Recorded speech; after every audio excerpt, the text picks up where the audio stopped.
হ্যাঁ, আরেকটা ভুল যে নামাজের মধ্যে এটা করে থাকে। অনেকে বলে যে হুজুর মনে মনে কেরাত পড়লে কি হয় না? ভাই, প্রিয় ভাই বোনেরা, মনে মনে কেরাত পড়লে কোনোদিন হয় না। মনে মনে মনে মনে আপনি যদি মনে মনে চিন্তা করে যে হ্যাঁ আমি খাচ্ছি, আপনার পেটে খাবার ঢুকবে?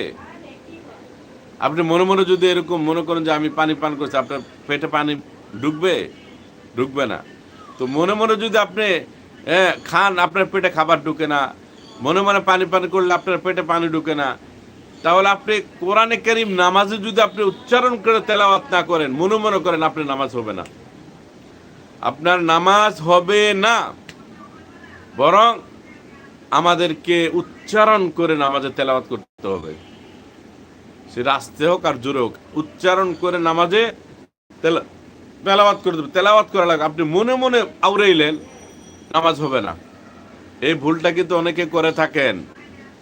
ইভেন আরেকটা বিষয় হলো যে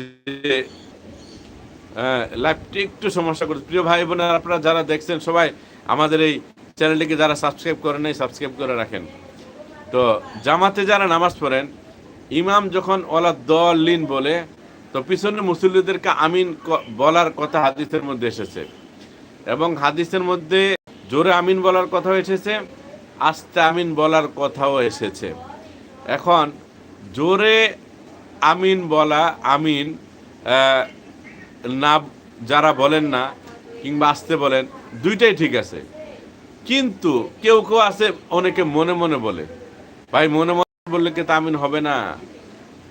বরং আপনাকে উচ্চারণ করে আমিন বলতে হবে। আস্তে বলেন, অসুবিধা নেই, কিন্তু উচ্চারণ করে বলতে হবে।